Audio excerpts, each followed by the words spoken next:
o yolda canımızı al ya Rabbi.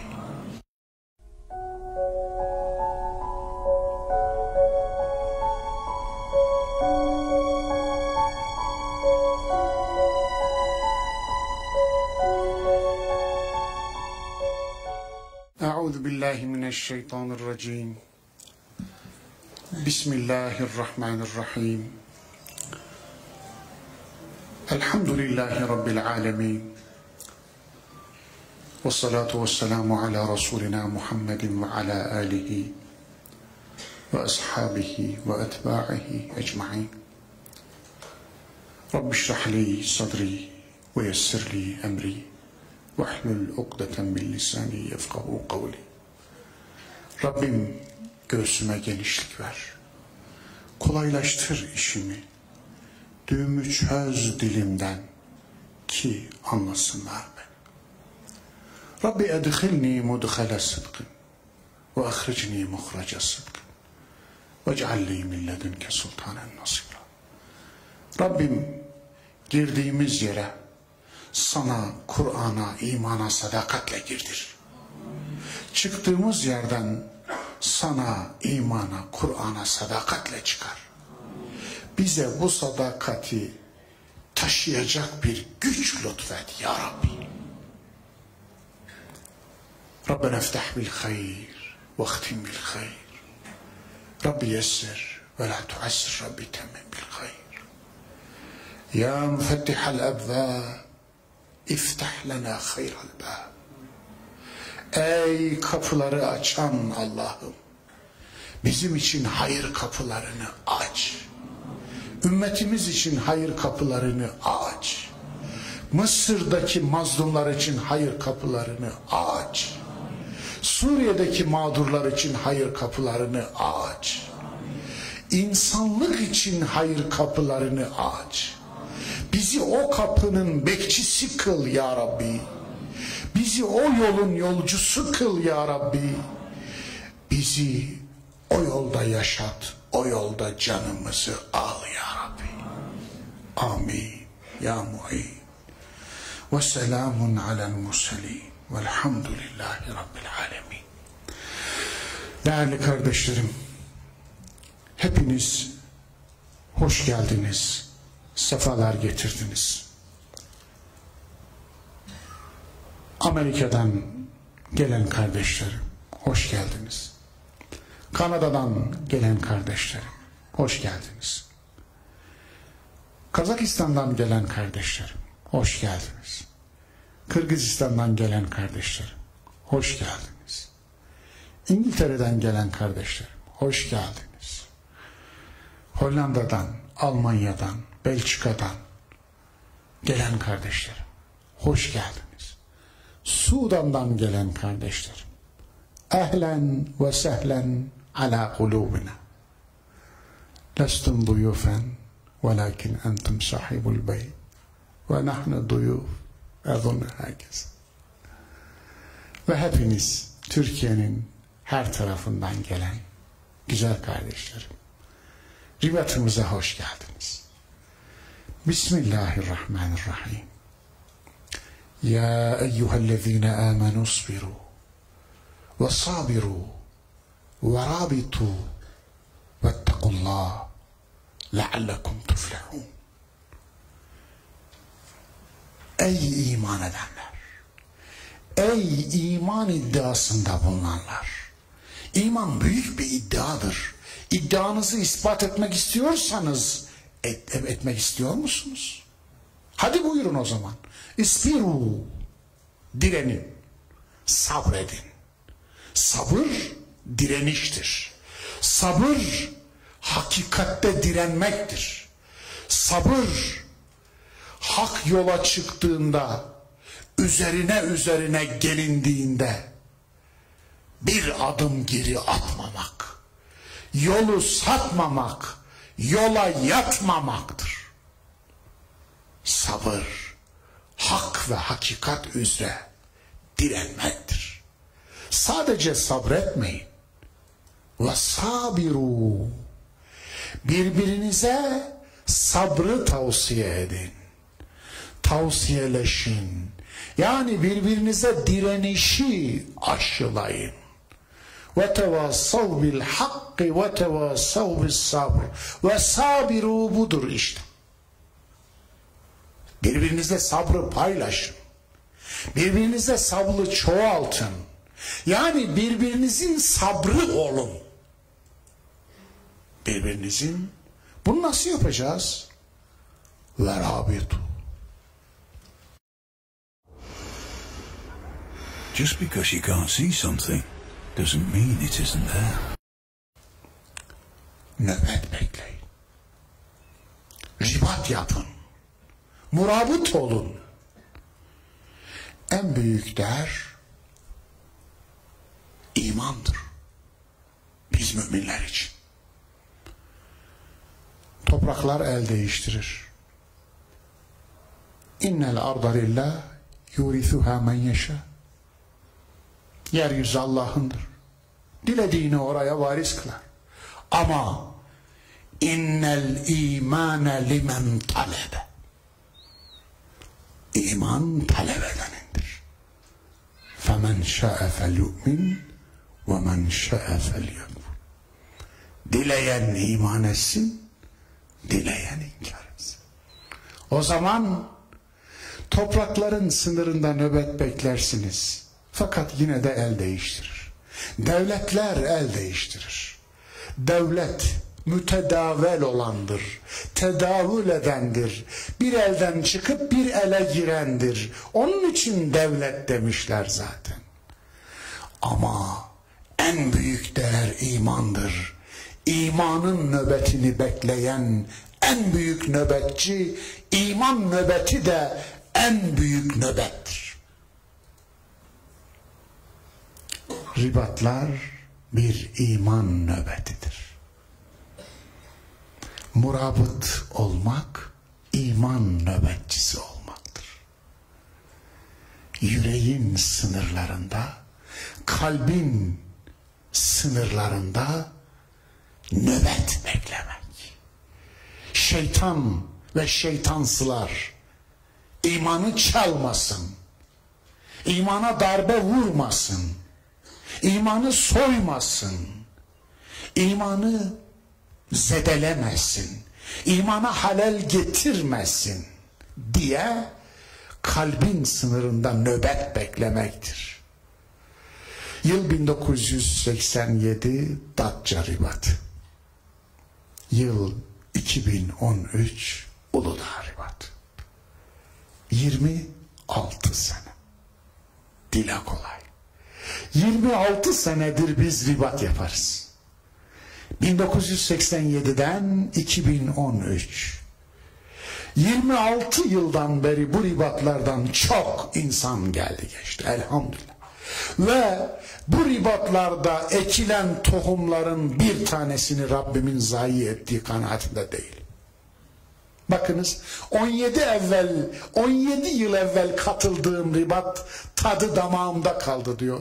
23 yıl evvel diyor Mehmet Bey. 23 yıl evvel sorgun ribatı değil mi? Eyvallah. Öyle bir tesisti ki sular üstümüze damlıyordu. Öyle değil. Efendim. Ama gördük mü onları?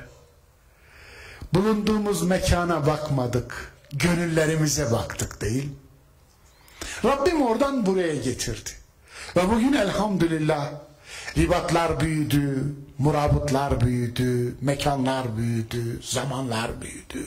Ve elhamdülillah şimdi aramızda Kazakistan'dan Amerika Birleşik Devletleri'ne, Kanada'dan Sudan'a varana kadar birçok ülkeden kardeşimiz var. Yitik kardeşlerimiz var. Büyük ailemizin çocukları var. Ve artık elhamdülillah ribatlarımızı büyük ailemizin çocuklarıyla beraber yapmayı lütfetti Rabbim, sonsuz hamdolsun. Ribatlar kardeşlikleri getirmeli. Bir teahi kurumudur aynı zamanda ribatlar. Kardeşlik kurumu. Hani Allah Resulü Medine'de bir teahhir yapmıştı ya Ensar'la muhacir arasında.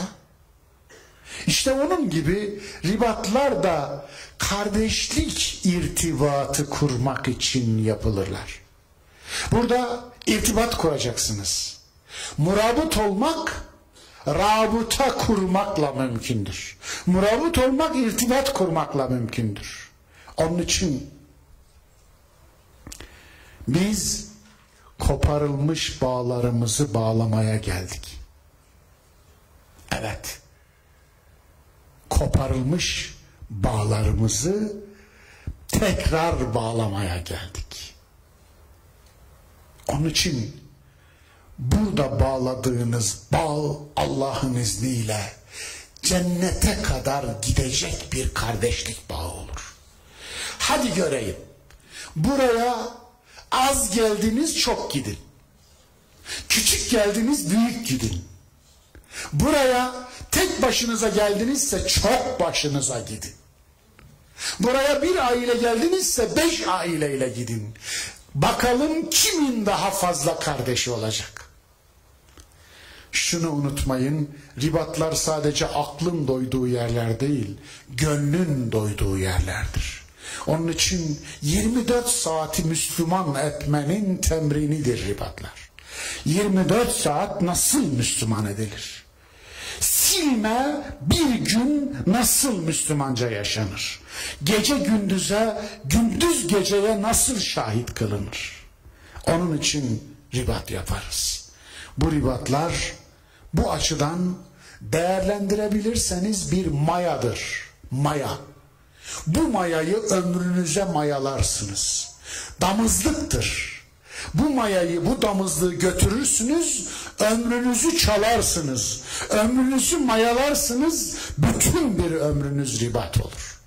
Eğer mayalarsanız. Onun için lütfen ribatı çok iyi değerlendirin. Lütfen ribatın gecesini, gündüzünü çok iyi değerlendirin. Burada tam bir ganimet var. Gönül ganimeti, akleden kalbin ganimeti, imanın ganimeti. Hadi bakalım, fırsatı kaçırmayın. Gece namazlarını asla ihmal etmeyin. Yani ne yapın, gece programlarına zamanında gelin. Dersleri kaçırmayın. Ama bunların dışında kardeşliği kaçırmayın. Bir fazla insan daha tanımak için gayret edin. Ne olur? İlginizi bir kişiye yöneltmeyin. O ben de olsam. Ne olur? Allah'ın Mustafa kuluna ilginizi yöneltip de fakir gitmeyin buradan. Onun için bu ağır bir yük başta, ben bunu taşıyamam. Bu kadar insanın ilgi odağı olmayı taşıyamam. Bu doğru da olmaz. Bu sanki Rabbimizin de gayretine dokunur. Çünkü nihayetinde insanız. Nefislerimiz var. Heyheylenir, kalkar, burnu havaya kalkar, kendini bir şey zanneder. Olur. Onun için ne olursunuz, ilginizi bir tekil şahıslara yönlendirmeyin. İlginizi çoğullaştırın. İlginizi kardeşlerinize yönlendirin. Dedim ya, bunu taşıyamam. Kaldı ki sizin ilginizi bir tek odağa yönlendirmeniz durumunda zararlı çıkacak olan da siz olursunuz. Çünkü eşyanın tabiatına aykırı bu. Onun için gelin ilgiyi çoğullaştırın. Kardeşlerinizi merak edin. Her insan bir ayettir, nazil olmuş bir ayet. وَفِي الْأَرْضِ آيَاتٌ لِلْمُوقِنِينَ وَفِي أَنْفُسِكُمْ وَفِي أَنْفُسِكُمْ. Sizler ayetsiniz. Dolayısıyla bu kadar ayet nazil olmuş buraya. Bakın, kaç ayet okursanız o kadar ayet nazil olacak size. Kaç ayetle irtibat kurarsanız o kadar ayet nazil olacak size. Onun için Allah'ın insan ayetlerini okuyun. Allah için ne olur şu 3 günü çok iyi değerlendirin. Burada alim, ulema olarak döneceğini düşünen varsa şimdiden ben ona söyleyeyim, böyle bir şey yok. Yani 3 günde vardık, evliya olduk geldik, ulema olduk geldik, Ferid-i Cihan olduk geldik, Ferid-i Zaman olduk geldik. Yok, yok böyle bir şey.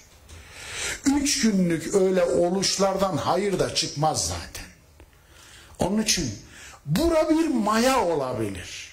Buraya bir insan gelmek için gelir, bu bir çeşittir. 2, getirmek için gelir, bu da bir çeşittir. 3, götürmek için gelir, bu da bir çeşittir. Akıllı olan buraya götürmek için gelir. Gelmek için gelmek en fakir geliştir.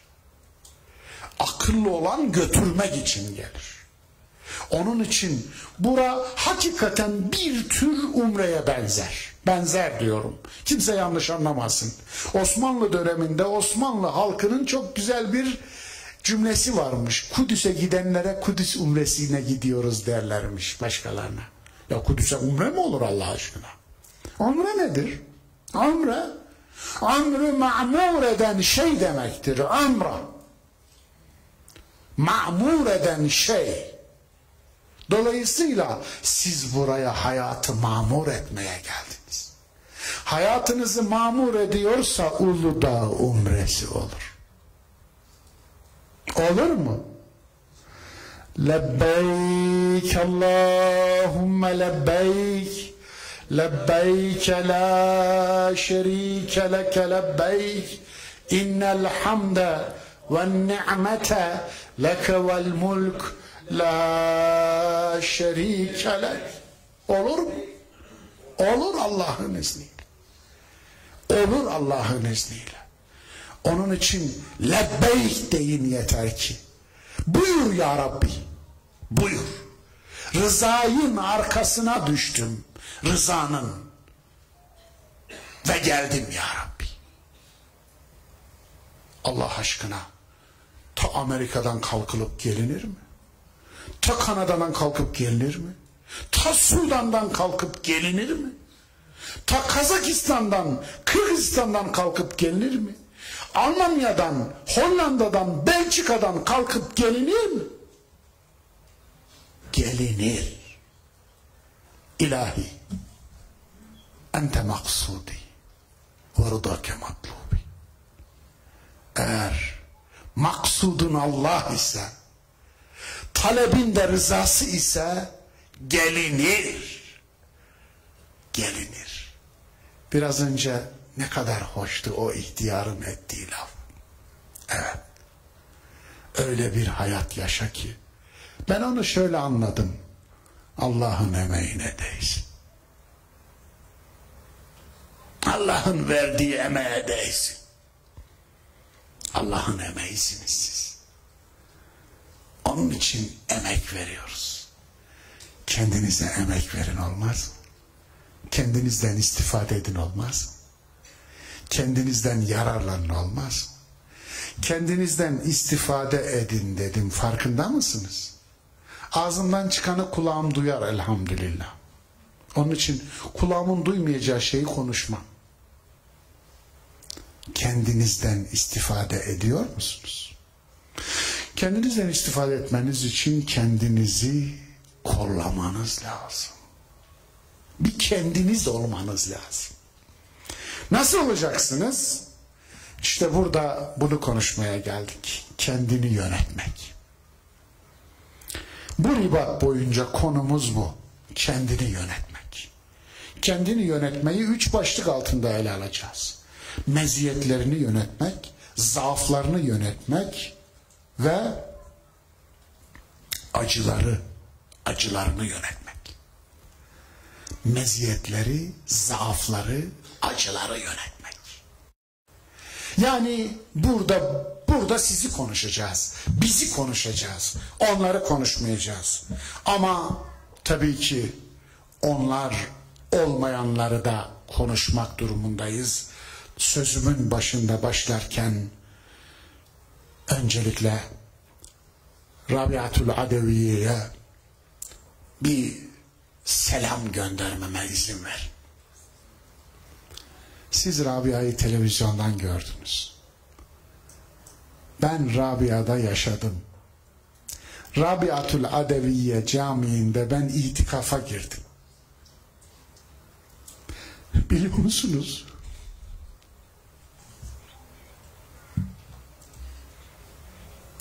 Rabia'yı yaktıklarında benim kadar ağlayan olmuştur.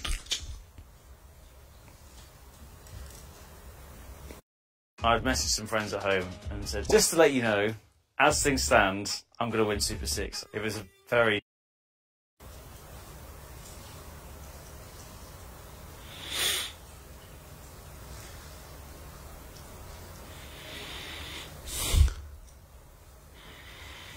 Bedenlerimiz burada ama gönüllerimiz Rabia'da.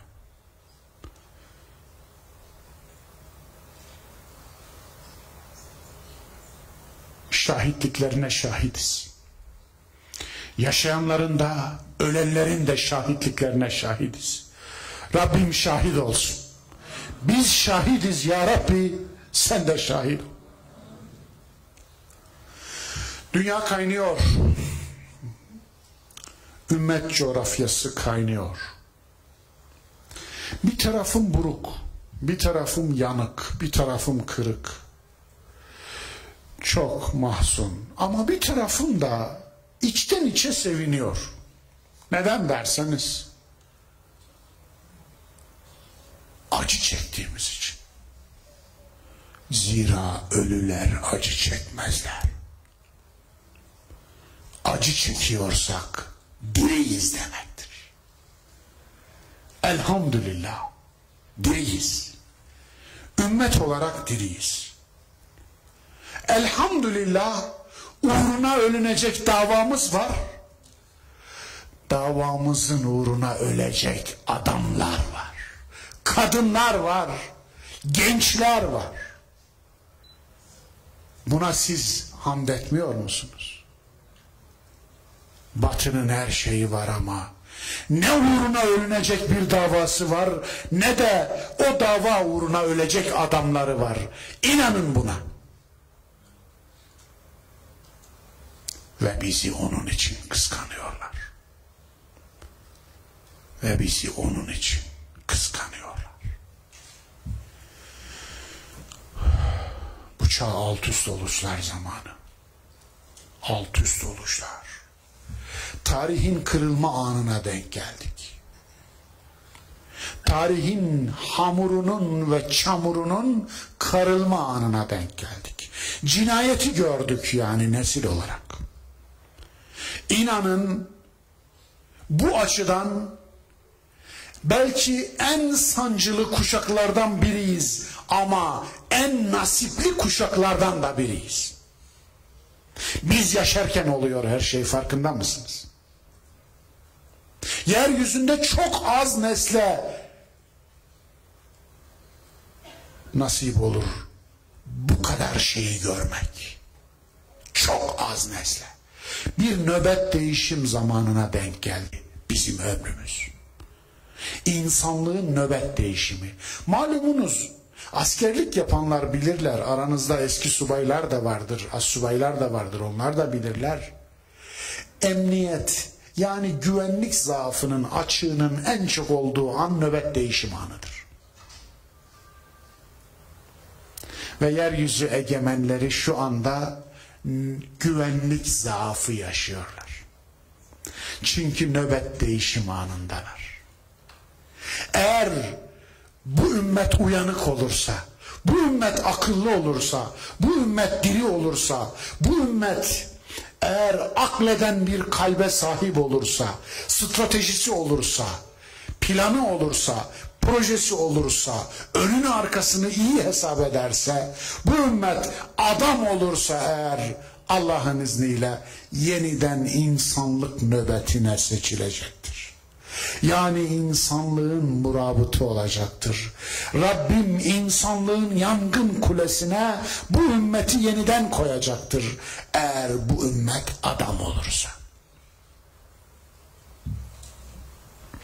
Peki adam olmanın yolu nereden geçiyor?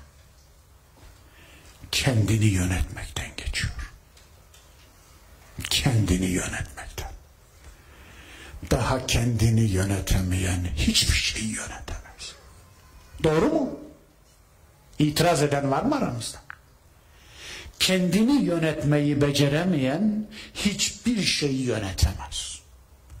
Onun için biz burada kendini yönetmeyi konuşmaya geldik. Yani insanı konuşmaya geldik. İnsanı konuşuyoruz. Yani insanın kalitesini konuşuyoruz. Kendini yönetmekten söz etmek, insandan söz etmek, insanın kalitesinden söz etmek değil mi? Onun için biz burada insandan, insanın kalitesinden söz ediyoruz. Kıymetinden, değerinden söz ediyoruz. Ve zaten Kur'an'ın da bizi getirip bıraktığı yer burası. Dünyada ne kadar sorun var? Alt alta toplayın. Ne kadar muhtemel sorun olabilir, onu da altına toplayın.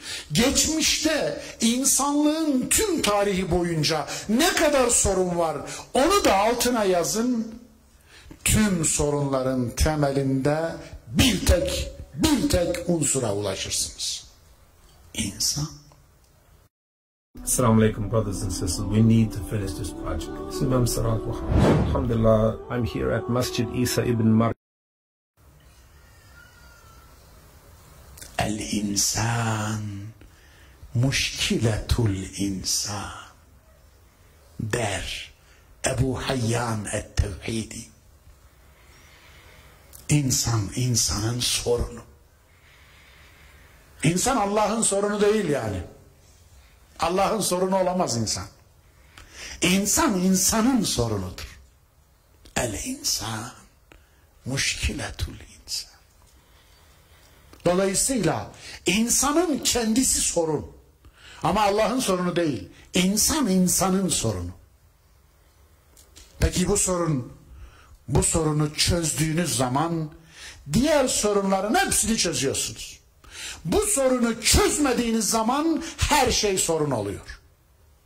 Servet sorun oluyor, şöhret sorun oluyor, mal sorun oluyor, evlat sorun oluyor, dünya sorun oluyor, hayat sorun oluyor, tarih sorun oluyor, ideoloji sorun oluyor, fikir sorun oluyor, inanç sorun oluyor, iman bile sorun oluyor. Oluyor mu? Şekilde görüldüğü gibi. Çünkü insan her şeyi sorunlaştırabiliyorsa sorunların çözümünün de merkezinde insan vardır demektir. Bu böyle. Yani mantık bunu söylüyor.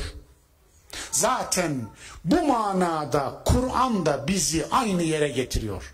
Ra'd suresi 11. ayet.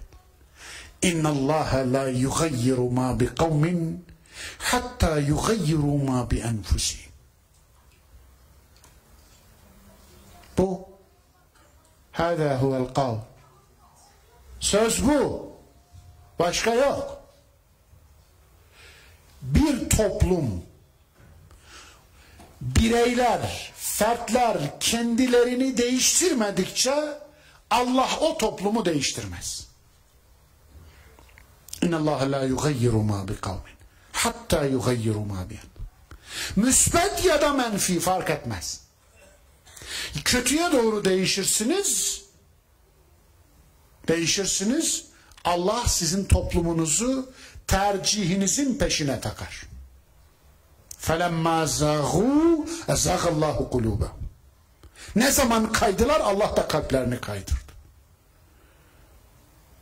Eğer müsbet yönde değişirseniz Allah da o müsbet değişimi toplumunuza giydirir. Tercihinizi size yazar. Tercihinizi size yazar. Dolayısıyla insanı konuşuyoruz. Çağrımız hep şu oldu. Diyoruz ki, hatırlarsınız, biraz yan mı duruyor bu masa? Ben mi yan duruyorum? Yoksa efendim... Estağfurullah. Evet. Hep şunu söyledik. Takip eden kardeşlerim bilirler. Hepiniz takip ettiğinizi hüsnü zannediyorum. Görünmek yerine olmayı tercih edelim. Söylediğimiz hep bu. Ne olur görünmeyi değil olmayı tercih edelim. Görünmek ayrı bir şey, olmak ayrı bir şey. Biz içinde yaşadığımız çağ görünmeler çağı. Görünmeler, olmalar çağı değil. Temiz olmak değil derdi, temiz görünmek. Adam olmak değil derdi, adam gibi görünmek. İyi olmak değil derdi, iyi görünmek. Cömert olmak değil derdi, cömert görünmek. Yani görünmek. Her görünmeklerin arkasında, altında samimiyetsizlik kokuyor. Anlatabiliyor muyum? Vizyon çağında yaşıyoruz. Vizyonik bir çağda yaşıyoruz. Her şey görünmeye ayarlı. Sanırım 250-300 yıl sonra insanın en çok büyüyen tarafı gözü olacak. Çünkü her şeyi görmek istiyor. Her şeyi. Ve sanırım 300 yıl sonra insanın en küçülen tarafı kulağı olacak. Bakın 300 yıl yaşayan falan olursa gelsin mezarıma Allah'ın Mustafa kulu demiştin desin. Vursun böyle. İnanın buna. Çünkü gittikçe kulağı daha az kullanıyoruz, gözü daha çok kullanıyoruz. Ve göz yetmez oluyor, farkında mısınız? Her şeyi göze bindirdik. Her şeyi.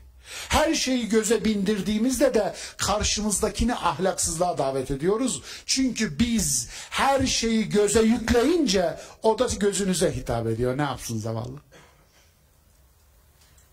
Cilalı imaj devri. Cilalı taş devri değil, cilalı imaj devri. Ve gördüğünüz gibi insanları zorla münafıklaştırıyorlar. Zorla, affedersiniz, maymunlaştırıyorlar. Farkında mısınız? Farklı ol. Bir fark yarat. Tırnak içinde kullanayım. Aman Allah'ım. Farklı olmak adına insanların girdikleri kılıkları onlara üste para verseniz vallahi ne giyilir, ne yapılır, ne görülür. Ama bu insan kendisini nasıl böyle araya verebiliyor? Göze yüklediğiniz zaman insan böyle şebek oluyor işte. Yazık değil mi insana? İnsan israf oluyor, farkında mısınız? Ve kûnû kıradeten hâsi'în. Allah Allah. Biz İsrailoğullarına yapılmış bir beddua zannediyorduk. Yani alçak maymunlar olun. Siz geçmişte mi kaldı zannediyorsunuz? Mesh diyor Mücahit bin Cebr. Fiziki değil, aklidir. Düşünceleri maymunlaştı. İbn Abbas'ın talebesi Mücahit bin Cebr, onların bedenleri değil maymunlaşan, onların akleden kalpleri maymunlaştı. Evet. The Aer Lingus sale is now on. Fly to a wide range of US and Caribbean destinations from 3. Dolayısıyla bugün öyle bir çağ yaşamıyor muyuz? İnsanların maymunlaştırıldığı bir çağ. Çok ilginç. Onun için hep bunu davet ettik. Olmayı önceleyelim, görünmeyi değil.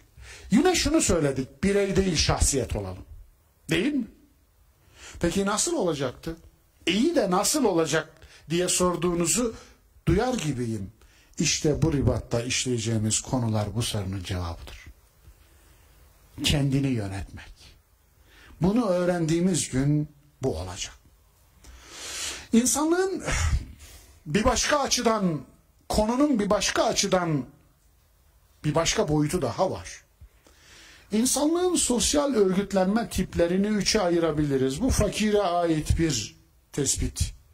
Yanılıyor olabilirim. 1. Gemi tipi örgütlenme. 2. Tren tipi örgütlenme. 3. Otoban tipi örgütlenme. Gemi tipi örgütlenme eski çağların örgütlenme modelidir.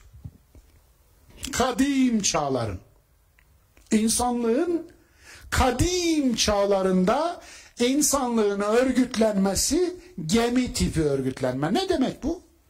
Yolu sadece kaptan bilir. Haritayı kaptan kullanır, pusulayı kaptan kullanır.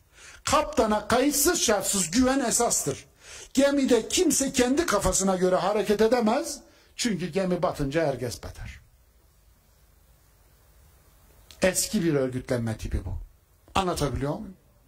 Eski. Hala bu örgütlenme devam ediyor diyorsanız eğer, onlar eskiyi devam ettiriyorlar. İkincisi, tren katarı tipi örgütlenme. Bu da orta çağların örgütlenme modeliydi. Liderin her şeyi yönettiği ve tayin ettiği bir örgütlenme tipi. Rayların dışına çıkmak imkansız. Öyle değil mi? Katara motor takamazsın. Vagona motor takamazsın. Motor lokomotifte. Lokomotif nereye götürürse oraya gidersin. Ne kadar hızla götürürse o kadar gidersin. Durursa durmak zorundasın. Bir vagon çıkıp da ben yürümek istiyorum diyemez. Dolayısıyla hep birlikte gidildiği ve durulduğu bir örgütlenme tipi. Otoban tipi örgütlenme. Bu da geleceğin modelidir. Bu örgütlenme modelinde fert ve şahsiyet öne çıkar. Bir yol var. Bir yol var. Ama yolun şeritleri de var. Yolda şeritler var, farklı farklı. Trafikte kurallar var. Kuralsız değil. Ama herkes kendi aracının sorumlusu. Kendi vasıtasını sürecek. Kimisi hızlı gider, kimisi yavaş gider. Yavaş giden arkadakilerin tamamını yavaşlatamaz. Gücü olan, kudreti olan, yeteneği olan, emeği olan basar ve gider, öne geçer. Dolayısıyla şerit değiştirebilir. Birbirini geçebilir. Konvoy yapılabilir bu yolda. Konvoy halinde gidilebilir. Fakat konvoy halinde gitmek dahi bir tercihtir. İstediği zaman konvoyu da terk edebilir. Bireysel de takılabilir. Sizce bir soru sorayım size. Kur'an daha çok hangi tip sosyal örgütlenme modelini önerir?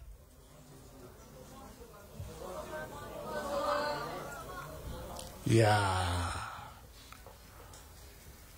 sırat-ı müstakim, ihdines sıratal müstakim. Sırat tariktan ayrılır, bilir misiniz? Sırat nedir?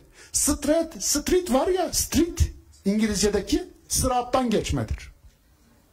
Evet, cadde var ya, street. Aslı Arapçadır. Veyahut da bir görüşe göre aslı Latincedir, Arapçaya oradan geçmiştir. Bu da mümkündür. Olabilir. Bu da mümkündür. Ta Romalılar döneminde Latinceden geçmiş. O da olabilir. Hangisi ise olabilir. Ama ilginçtir. Sıratın tarifi şöyledir. With Vinted's new categories, you can now sell even more pre-loved items. Don't use it, sell it. At AJ Bell, we're all about making investing easy. So easy, you can open an award-winning ISA. İnhirafı mümkün olmayan, içine girdiğinde kolay kolay çıkamadığın doğru yol.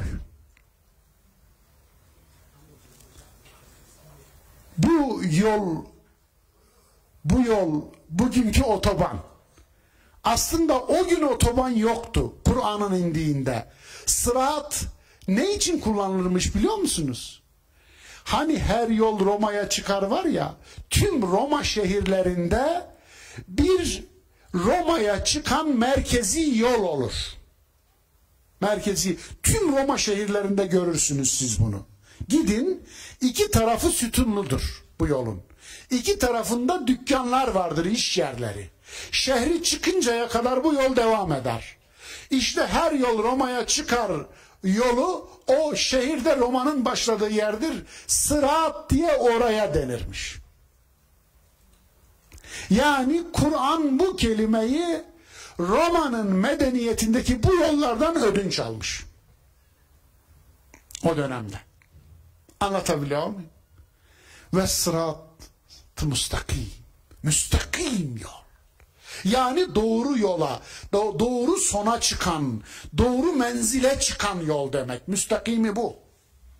Onun için لِكُلِّنْ جَعَلْنَا مِنْكُمْ شِرْعَةً وَمِنْهَاجًا. Buyurun. Her biriniz için bir şirat, bir aslında bu şir'a nedir? Yoldaki şerit. Şiratla şerit de çok yani yakın bir sesi var. Bilmiyorum. Yoldaki şerit. Yani her biriniz için yolda bir şerit takdir et. Evet. وَمِنْهَاجًا فَاسْتَبِقُوا الْخَيْرَاتِ.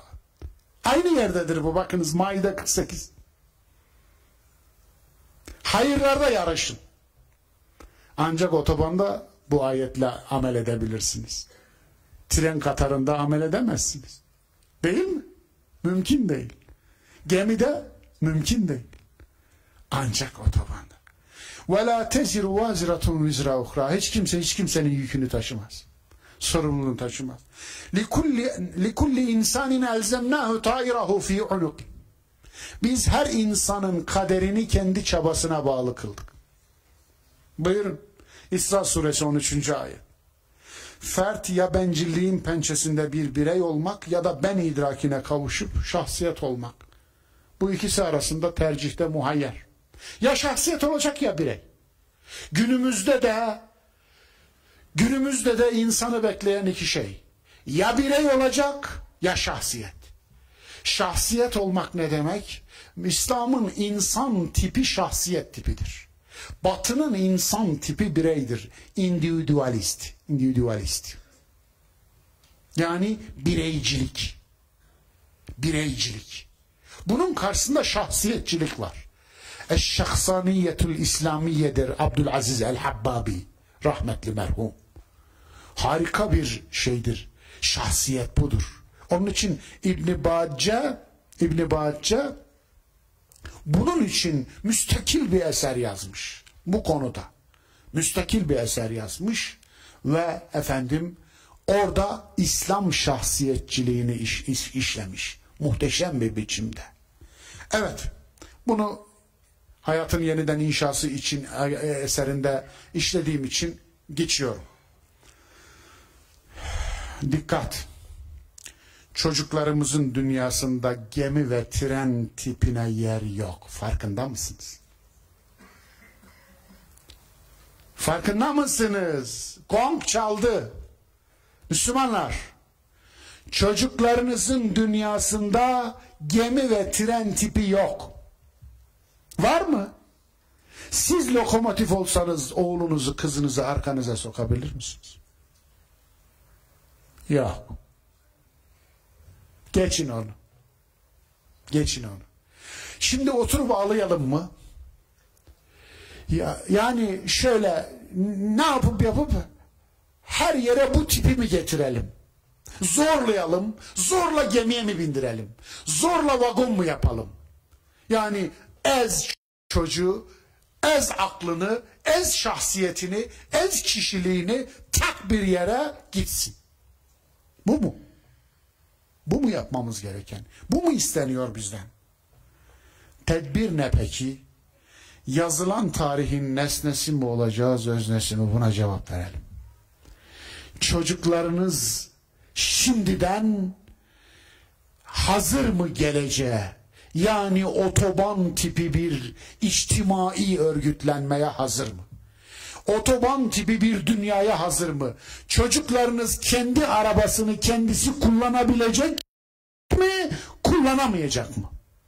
Yoksa dolmuşa mı binecek? Falanın dolmuşu, falanın... Otobüsler de var tabii. Tabii, otobüsler de var. Ama dolmuşun kimin dolmuşun olduğunu bilemezsiniz.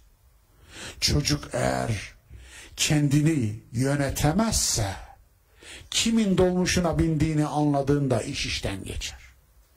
Geleceğin dünyasında kendi vasıtasını kullanacak, kendi aklıyla, idrakiyle, iradesiyle Allah'ın kendisine emanet ettiği hayat arabasını cennete doğru sürecek bir nesil istiyorsanız eğer, kendisini yöneten insan tipi olmadan bu olmaz. Kendilerini yönetmeyi öğrenmeyen bireylerin oluşturduğu sosyal yapılar, ortak meziyetlerini, zaaflarını ve acılarını da yönetmeyi beceremezler. Bu cümleyi bir daha söylemek istiyorum. Çok önemli bir cümle. Kendilerini yönetmeyi öğrenemeyen bireylerin oluşturduğu sosyal yapılar, ortak meziyetlerini, zaaflarını ve acılarını da yönetmeyi beceremezler.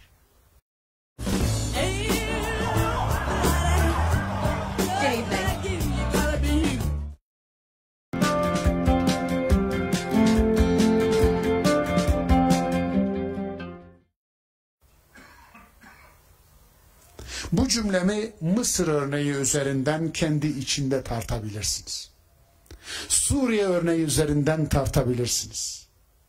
Geçmişte yaşadığımız acılardan tartabilirsiniz.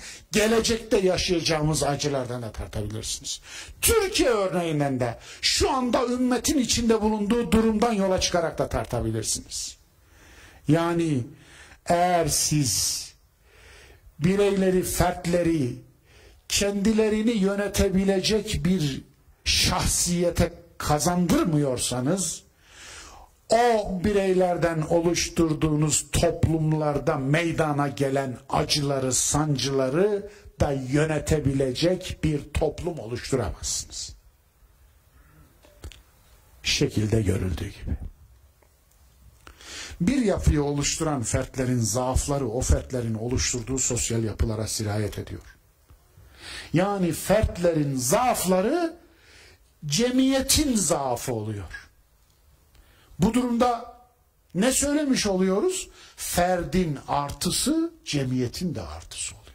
Ferdin meziyeti cemiyetin de meziyeti oluyor. Öyle değil mi? O zaman bir cemiyeti meziyet sahibi etmek istiyorsanız o cemiyeti oluşturacak bireyleri meziyet sahibi edin. Yine geldik Rahat 11'e değil. İnna Allah la yugayyiru ma bi kavmin hatta yugayyiru ma bi enfusihim. Allah teslimiyeti yönetmeyi bile teslim olana bırakıyor. Duydunuz mu? Hey dostlar, bir cümle kurdum size. Duydunuz mu? Allah Allah'ken, bizi o yaratmışken, her şeyimizi ona borçluyken, mutlak kudret sahibi iken, her şeye gücü yeten o iken, kadir, alim, habir, basir, semi' o iken, Allah teslimiyeti yönetmeyi kendine değil insana bırakıyor. Diyor ki Müslüman ol, bana teslim ol, kayıtsız şartsız. Eslim, kâle eslemtu li rabbil alemin. İbrahim gibi. Evet. Teslim ol ve de ki Rab alemlerin Rabbi olan Allah'a teslim oldum. Ama ben teslim oldum de. Teslimiyetini ben, sen teslim olunca seni teslim almayacağım diyor Allah. Seni sana zimmetleyeceğim. Senin teslimiyetini kabul edeceğim, geri seni sana zimmetleyeceğim. Al diyeceğim iradenle. Al diyeceğim tercihinle. Al diyeceğim aklınla. Her daim sapmak ya da doğru yolda olmak senin tercihin. Evet. İmma şakiran ve imma kefura. Dolayısıyla al diyeceğim. Evet, iki yolun ağzında. İki yolun ağzında. İster onu tercih edersin, ister onu. Ama hep tercihin olacak. İman hep tercihin olacak. Yani teslim olduktan sonra da seni teslim almayacağım. Farkında mısınız? Farkında mısınız? Allah'a teslim olduk, Müslüman olduk. Fakat Allah bizi teslim almıyor. Bizim teslimiyetimizi kabul edip bizi geri bize zimmetliyor. İrade ve tercih hakkımız her an baki. Her günkü, her anki kulluğumuz kendi tercihimizle oluyor. Ama teslim olmuştuk biz. Müslüman olmuştuk biz. Allah'a kayıtsız şartsız teslim olmuştuk. Ondan sonra irademizi kullanmayalım diye bir şey var mı? Hayır. Evet. Teslim olduktan sonra da irade. Tercih, teslimiyetten sonra da devam ediyor. Bazıları neden Allah'ın kullarından kayıtsız şartsız teslimiyet ister anlamıyor. Allah bile kullarından istediği teslimiyeti geri kendilerini kendilerine teslim ederken insanlar Allah'ın kullarından neden kayıtsız şartsız teslimiyet isterler? Bu ağır bir sorumluluk ya. Taşınabilen bir şey mi yani? İnsanın insandan kayıtsız şartsız teslimiyet istemez. Bana kayıtsız şartsız teslim olacaksınız. Ne yapacaksın ya? Bunu nasıl taşıyacaksın sen? Nasıl götüreceksin bu yükü? Yani ona acımıyorsan kendine acı. Sen kendini ne zannediyorsun ya? Allah bile kayıtsız şartsız teslim olan kulunu kendisine zimmetliyor. Sen ne yapacaksın? Onun için götüremez ki bir kere. Demek ki Allah'ı tanımamış. İnsanlardan bana, bize, yapımıza kayıtsız şartsız teslim olacaksınız diyen insanlar demek ki Allah'ı tanımamış. Sünnetullah'ı tanımamış. Evet, bu girizgahtan sonra meziyetlerimizi yönetmeye geçebiliriz. Yönetilemeyen meziyet zaafa dönüşür. Önce bunu yazıyoruz serlevha. Meziyetlerimizi yönetmek, yönetilemeyen meziyet zaafa dönüşür.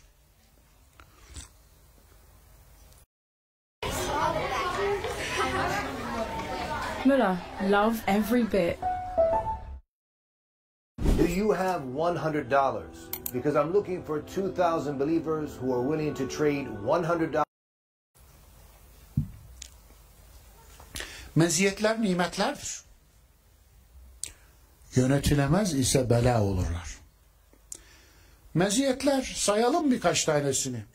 Sevgi bir meziyettir, değil mi? Merhamet bir meziyettir, değil mi? Şefkat bir meziyettir, değil mi? Cömertlik bir meziyettir, değil mi? İlim bir meziyettir, değil mi? Bakınız, sevgiyi yönetmek, şefkati yönetmek, merhameti yönetmek, cömertliği yönetmek, ilmi yönetmek. Farkında mısınız? Eğer yönetiyorsanız meziyettir. Birazdan döneceğim. Nimetler. Varlık nimet, hayat nimet, sıhhat nimet, servet nimet, evlat nimet, şöhret nimet, makam nimet, mevki nimet, cemiyet nimet, cemaat nimet. Fakat Nemrutlaşmak, Firavunlaşmak, Karunlaşmak, Ebu Lehebleşmek nimeti yönetememenin bir sonucudur, biliyor musunuz?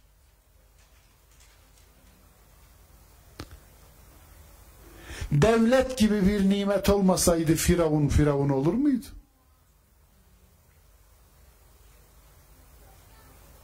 Devlet gibi bir nimet olmasaydı Nemrut olabilir miydi? İlim gibi bir nimet olmasaydı Belam olabilir miydi? Servet gibi bir nimet olmasaydı Karun olabilir miydi? Karunluk yapabilir miydi?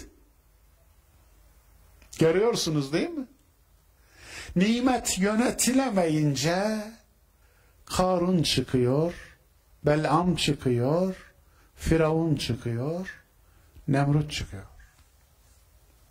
Tebbet yeda Ebi Lehebin. Tebbet yeda. İki eli. Ve tebbe ma agna anhu maluhu ve ma keseb. Maluhu ve kisbuhu.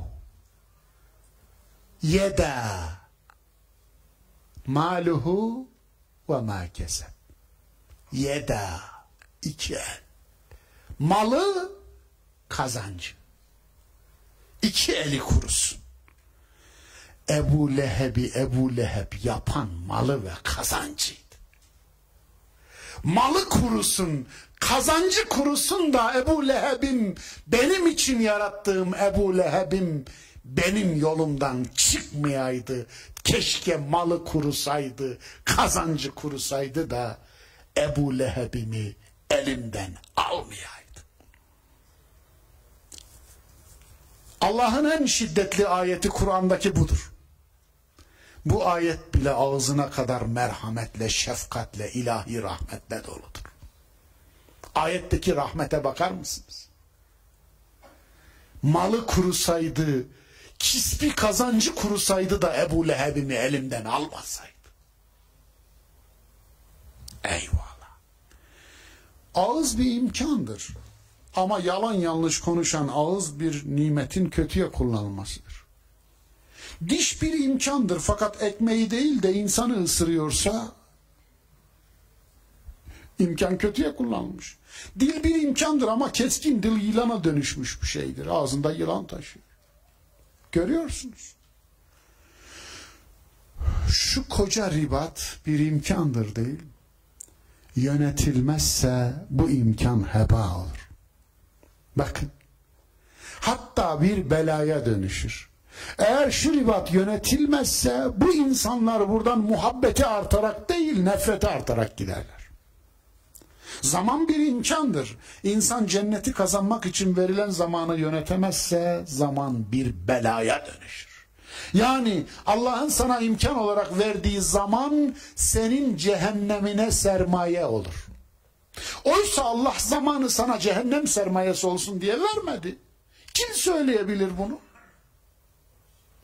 Varlık bir imkandır, bin imkandır. Var olmak, var eden Allah'tır. Öyle değil mi? Ama varlık imkanını eğer yönetemezsen, varlık imkanı senin için ebedi bir belaya dönüşebilir. İnsan büyük bir imkandır. Allah onun için başıboş bırakmamış. Evlâ leke fe evlâ. Thumme evlâ leke fe evlâ. Yazıklar olsun sana yazık. Veya yakışır sana ey insan yakışır. Eyahsebul insanu en yutrake suda. İnsan başıboş bırakılacağını mı sanıyor? Yani insan hesap sorulmayacağını mı sanıyor? Dolayısıyla bu noktada meziyetlerimizi yönetmek gibi bir sorunumuz var. Farkında mısınız? Ebeveynler görüyorum. Sevgisini ve merhametini yönetemeyen ebeveynler. Evlatlarına sevgileri ve merhametleri bela olarak dönen ebeveynler. İnanın, çocuklar nimet azgını hale geliyorlarsa ebeveynler sevgilerini ve şefkatlerini yönetemedikleri için. Çocuklarınız mahrumiyet nimetinden mahrum büyüyorlarsa siz sevgi ve şefkati yönetemediğiniz için. Ebeveynler sevgi ve şefkati yönetemedikleri için. Çocuklar hayırı bilmiyorlarsa ebeveynler sevgi ve şefkati yönetemedikleri için. Çocuklar yok, olmaz, şimdi mümkün değil, doğru değil, zamanı değil, daha sonra anlamıyorlarsa ebeveynler şefkat ve merhameti yönetemedikleri için. Farkında mısınız? Haksızsam rahatlıkla haksız değil. Ben de geri alayım sözümü. Sevgiyi yönetmek örneğinden gireceğim. Birinci örneğim sevgiyi yönetmek. Yönettiğiniz sevgi muhabbet, sizi yöneten sevgi aşktır. Everybody's looking for that something.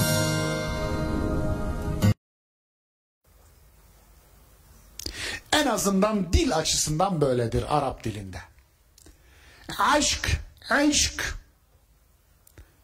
bir sarmaşık çeşididir Arap dilinde, biliyor musunuz? Sarmaşık. Aşk.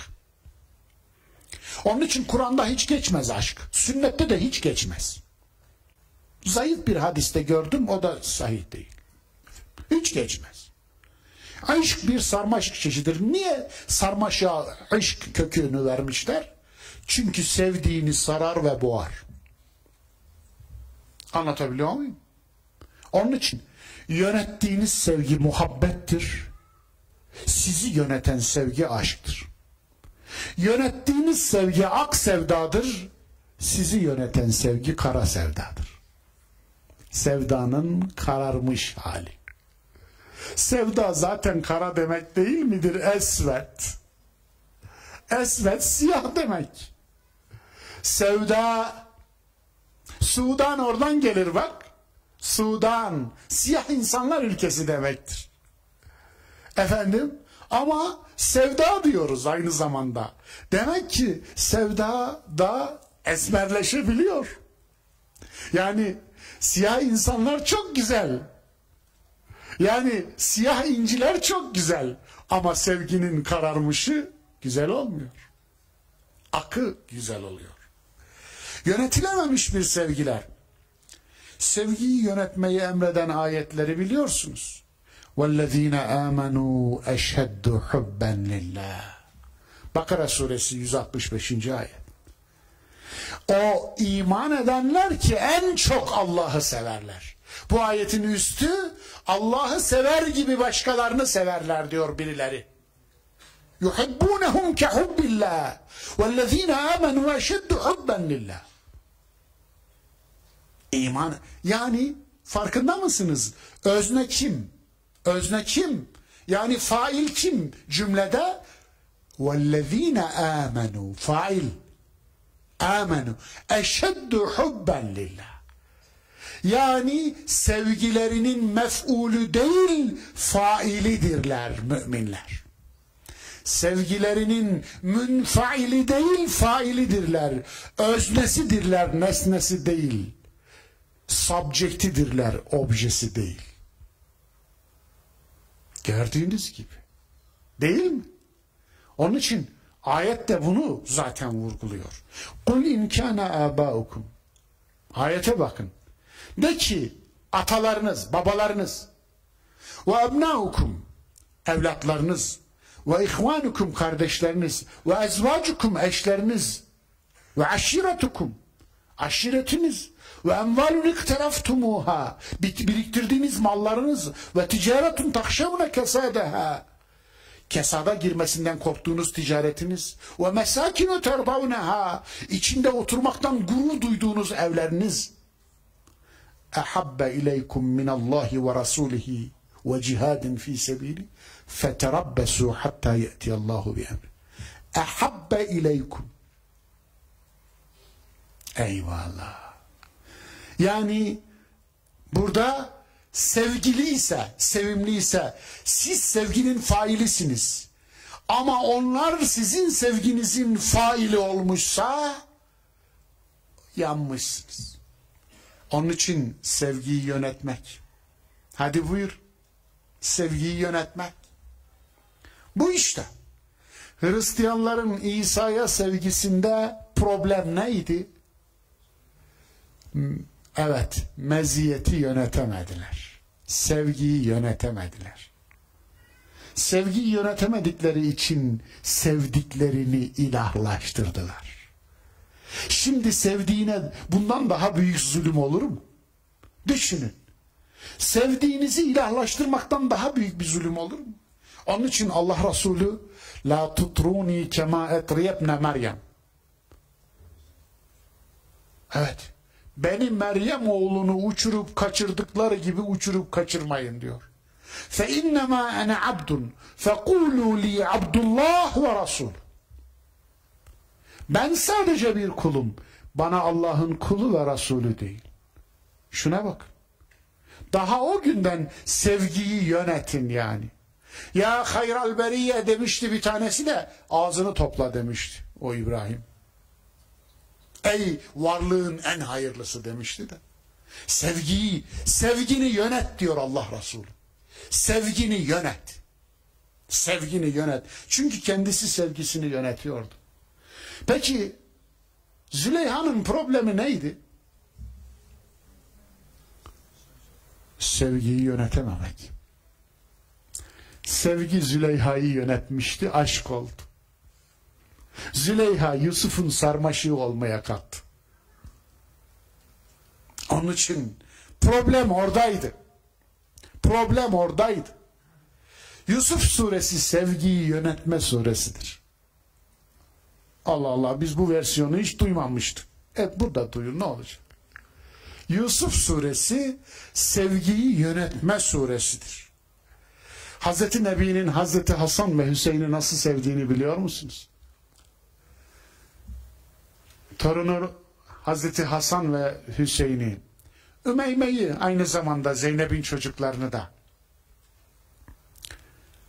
alırmış, severken nasıl severmiş biliyor musunuz? Hem öpermiş, hem de siz adamı cihattan kaçırırsınız. Siz adamı yoldan çevirirsiniz. Siz adamı Allah'tan alıkoyarsınız. Hem öpüyor, hem de bunu söylüyor Allah Resulü. Düşünebiliyor musunuz?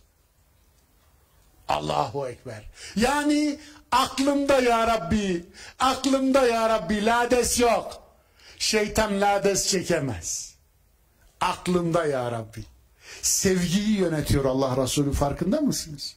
Hem öpüyor, kokluyor torunlarını, Hasan ve Hüseyin'i, hem de diyor ki siz adamı yoldan çıkarırsınız. Yani aklımda ya Rabbi. Aklımda ya Rabbi. Bu. Onun için Hazreti Ebubekir'e söylediği sözü unuttuk mu? Ya Ebubekir, eğer yer ehlinden bir dost seçseydim seni seçerdim. Fakat Allah'ın dostluğu yeter. İlginç.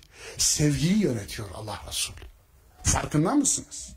Onun için meziyeti yönetiyor aslında. Sevgi bir meziyettir, rezilet değil. Ama yönetemediğiniz sevgi rezilete dönüşüyor. Şöyle bir hadis var. Sıhhati de kavi. Dostuna bir gün düşman olacakmış gibi, düşmanına da bir gün dost olacakmış gibi davran. Çok ilginç. Kadim bir dostuma bu hadisi okuduğumda, ya hocam dedi, nasıl olabilir? Böyle bir şey olur mu? Ben bunu kabul etmekte zorlanıyorum. Ondan sonra aramıza bir kara kedi girdi.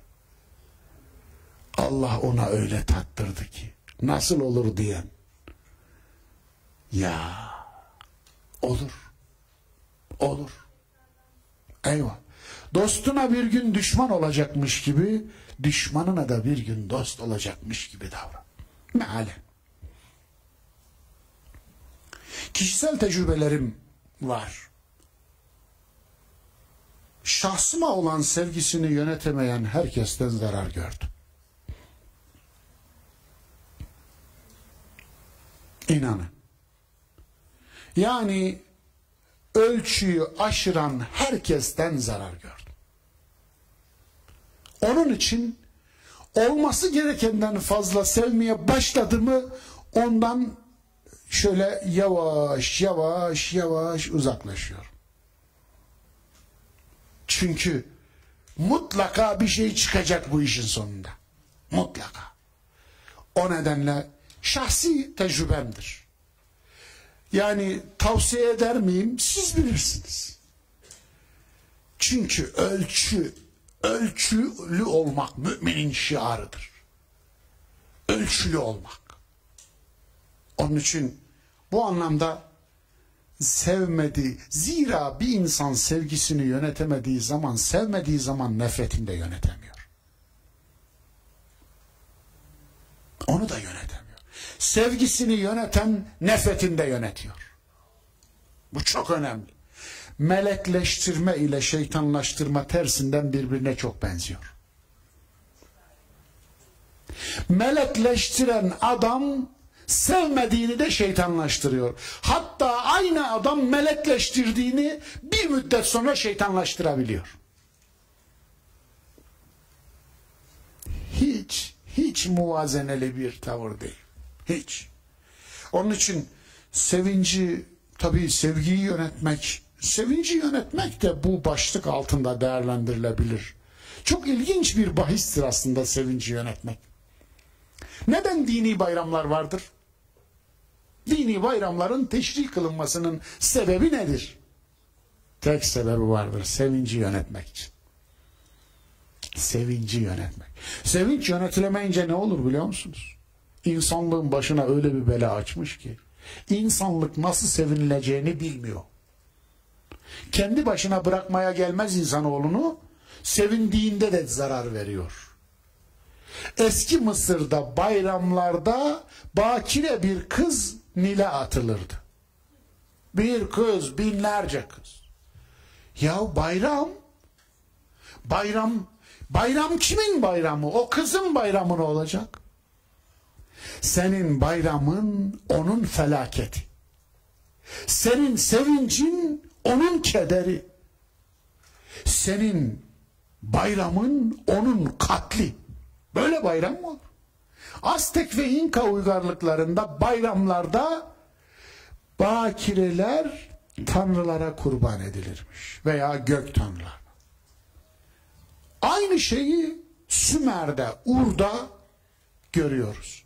İlk erkek çocuklar bayramda kurban edilirlermiş. Hazreti İsmail ve İbrahim hadisesi üzerinden verilen ders bu aslında. İlk erkek çocuğu kurban eden bir dünyada Allah'a kurban olun ey insanoğlu, birbirinize kurban olmayın. Eğer siz kurban kesecekseniz Allah hayvanları sizin için yarattı, sizi de kendisi için yarattı. İnsanı değil, hayvanı kurban kes. Buydu. Mesaj buydu. Onun için bayramlar sevinci yönetmek içindir. Yönetilemeyen sevinç cinayet üretiyor, görüyorsunuz. Evet, vakit dolmuş. Yani zamanı da çok fazla geçirmek istemem. Bir de soru cevabı var. Bir iki örnek daha verip geçeyim. Merhamet ve şefkati yönetmek. Hazreti Nebi merhamet ve şefkatini yönetmesini emreden ayetleri görüyoruz Kur'an'da. وَغْلُظْ عَلَيْهِمْ Tahrim 9'a bakarsanız görürsünüz. Onlara sert yap. Yani çok yumuşak oldun. Şimdi merhametini istismar ettirme diyor. Merhameti وَلَا تَكُنْ لِلْخَائِنِينَ خَصِيمًا Nisa suresinin 105. ayeti. Sakın hainlere arka çıkma diyor. Sakın hainlere. Bu ayetin sebebinin nüzulüne bakarsanız Übeylik oğullarından Ebu Ta'me isimli biri bir zırh çalıyor, götürüyor bir Yahudi emanetçiye, rehinciye rehin bırakıyor. Ondan sonra zırh yakalanınca ve Yahudi yargılanıyor ve tabi Ebu Ta'me getirdi diyor. O da geliyor, yemin ediyor. Allah Resulü yani bakıyor, işte Resulullah'a diyor ki ben Müslümanım, o Yahudi diyor. Bana mı inanmayıp da ona mı inanacaksın diyor. Ve Resulullah tam Yahudi aleyhine hüküm verecekken ayet iniyor. وَلَا تَكُنْ لِلْخَائِنِينَ حَصِيمًا Sakın hainlere arka çık. Ve bu adam ne yaptı biliyor musunuz? Mekke'ye kaçtı, irtidat etti. Ne oldu şimdi? Bakınız. Merhameti istismar ediyor. Allah Resulü'nün şefkatini istismar ediyor. Onun için Allah Resulü'nün merhametini yönetmesini isteyen ayetler görüyoruz. Hazreti İbrahim'in babasından dolayı aldığı bir uyarı var biliyor musunuz? Mümtehane suresi 4. ayette. İbrahim'de sizin için güzel bir örneklik vardır der ya Kur'an. Üsvetün hasenetün. 2 peygamber için geçer Kur'an'da, bir Allah Resulü için لَقَدْ كَانَ لَكُمْ فِي رَسُولِ اللّٰهِ üsvetun. Bir de Hazreti İbrahim için üsvetun hasenetun geçer. O ayette bir tek istisnası var diyor. İlla. Nedir o? Hazreti İbrahim'in babasına yaptığı dua. Allah Allah. Yani bu örnek değil. Bunu örnek almayın. Hazreti İbrahim'in babasına yaptığı duayı örnek almayın. Bu teessiye girmez. Üsve-i hasene yok burada. Niye? Çünkü bu şefkati yönetememekten dolayı. İbrahim şefkatini yönetemedi. Anlatabiliyor muyum? Müthiş değil mi örnekler? Eyvallah. Onun için Allah Resulü diyor ki, annemin kabrini ziyaret için Allah'tan izin istedim, verdi. Fakat ona dua için izin istedim, vermedi. Bukhari'nin naklettiği bir rivayet bu. İlginç. Eyvallah. O da ilginç. Evet. Ebeveynlerle evlatlar arasındaki ilişkide ben şefkati ve merhameti yönetememe problemi görüyorum. Esasında burada ebeveynler, özellikle de anneleri ben Demirel'e benzetiyorum.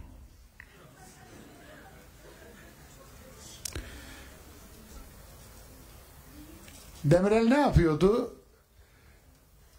Rakip parti ne veriyorsa ben 5 katını veriyorum. 5 fazlasını. Şimdi 5 fazlasını kimden veriyorsun sen? A kesesinden, tabii. A kesesinden mal bağışlıyorsun. Sen veriyorsun ve oy alıyorsun. Çocuğun gönlünü alıyorsun ama aslında çocuğun terbiyesini vermiyorsun. Bilmiyorum, anlatabiliyor muyum? Veriyorsun. Çocuğun alkışını alıyorsun ama zor olanı değil, kolay olanı tercih ediyorsun. Terbiye zor olan. Hele bir de kocanı rakipleştiriyorsan, muhalefetleştiriyorsan, orada da yandı gülüm keten elma. Yani alkışları, çocuğun alkışlarını, öpücüklerini sen topla, kocaya da şey kalsın, muhalefet partisi başkanlığı. Çocuk da yandı bu arada. Onun için konumuz o değil. Sadece değindim geçtim. Eyvallah. Fedakarlığı yönetmek. Evladından dolayı aşırı hayal kırıklığı yaşayan ebeveynlerin kulaklarını çınlatmak lazım. Bana gelir böyle şeyler. Önce gelir, kızını bir över, bir över, bir över. Dünya bir tarafa, kızı bir tarafa. Oğlunu bir över, bir över. Dünya bir tarafa, oğlu bir tarafa. Sonra ağlayarak telefon açtığını duyarım. Hocam, kızım kaçtı. Ben içimden, eğer bir şeyi olduğundan büyük görüyorsanız onunla imtihan olunursunuz derim zaten. Olduğundan büyük görmeye başladığınız şeyle imtihan olunursunuz. Mutlaka. Onun için gelin kendi elimizle ağrımaz başımıza çaput sarmayalım. Zorla üzerimize çekmeyelim şimşeği. Yani Allah'ın zoomladığı ve daire içine aldıkları arasında olmayalım. Bu anlamda her şeye yerli yerine koyalım. Ne kadar hak ediyorsa oğlumuz, kızımız, eşimiz, yani hepimiz için geçerli. Eşler diyorum zaten. Hepimiz için. Neyi nereye ne kadar koymamız gerekiyorsa oraya koyalım. Yoksa özel ilgi çekiyoruz, şimşeği çekiyoruz üstüne. Onun için onunla imtihan olunmaya başlıyoruz. Evet, değerli kardeşlerim. Zaferi başarıyı yönetmek. Bu da bir meziyeti yönetmek başlığı altında ele alınabilir. yenilgiyi yönetmekten daha zor olan zaferi yönetmektir, biliyor musunuz? Nasr suresi bir zafer yönetimidir. İzâ câe nasrullâhi vel feth. Allah'ın nusreti ve fethi geldiğinde ve râeyten nâse yedhulûne fî dînillâhi efvâca. İnsanların Allah'ın dinine fevç fevç girdiğini gördüğünde fesebbih bihamdi rabbik. Rabbini hamd ile tesbih et. Allah adına hareket et. Vestagfirhu. Ondan mağfiret dile. İnnehu kâne tevvâba. O tevbeleri çokça kabul eden bir Allah. Bu ayetler Allah Resulü'nün dilindeydi Mekke'ye girerken, biliyor musunuz? Muzaffer ordunun muzaffer komutanı olarak Mekke'ye girerken başı devesinin hörgücüne değecek kadar mahviyet içinde, gözlerinde 2 damla yaş, dudaklarında pıtır pıtır Estağfirullahel azim, Estağfirullahel azim, Estağfirullahel azim. Zaferi yönetmektir bu işte. Zaferi yönetmek. Onun için yokluğu yönetmek her kişi kârı, varlığı yönetmek er kişi kârı. Kaybı yönetmek, yenilgiyi yönetmek her kişi kârı, zaferi yönetmek er kişi kârı. Namazdan sonra Allah Resulü ne yapardı? Estağfirullahel-azim der. Namazı bitirir, estağfirullah, estağfirullah, estağfirullah.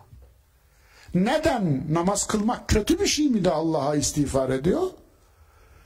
Bu da zaferi yönetmektir işte. İbadet ettiniz, gururunu yaşayacaksınız değil mi? Estağfurullah. Evet, kul kusursuz olmaz. İbadet ettim ya, bir kusuru vardır. Namazdan sonra istiğfar, sehiv secdesinin kalb ile yapılmasıdır. Kalbin secde-i sehvidir. Onun için öyle. Bir firma var, bilirsiniz. Geçmişte mürteci damgası yedi. Gıda üzerine bir firma. Türkiye'nin en büyük firması. Müslümanlar ondan alacağım diye 3-5 dükkan dolaşanları bilirim, çünkü ben de öyleydim. Anlatabiliyor muyum? Ötekinin bisküvisini yemeyelim, şununu yemeyelim diye. Geldiğimiz noktada bakar mısınız manzaraya? Bakar mısınız manzaraya? Allah aşkına. Bu mu yani? Vay benim emeklerim. Vay benim umutlarım. Bu mu yani? Evet, herkes imtihan oluyor. Elbette birileri de imtihan alıyor. Bakarsın Allah birilerine istediklerini verir, istemediklerini de verir. Bu şu yapı, bu yapı, şu sosyal yapı, bu yapı olur. Büyür, büyür, büyür. 3'ü 5'e katlar, 5'i 10'a katlar, 10'u 20'ye katlar. Ve bakarsınız dev bir yapı ortaya çıkar. Ne olur? Küçükken yönetebildikleri, büyükken kendilerini yönetmeye başlar. Öyle ki nimet belaya döner. Hafizanallahu ve iyyakum. Allah sizi de bizi de muhafaza etsin. Onun için böyle meziyetleri yönetme bahsi uzar gider. Zira meziyetler çok. Meziyetleri yönetme bahsi de çok uzun bir bahis. Ben sadece birkaç örnek verdim. Umarım bu örnekler üzerinden sizler de bu örneklerden yola çıkarak diğerlerini, burada zikretmediğim meziyetleri yönetmenin nasıl olabileceği üzerinde imali fikirde bulunursunuz.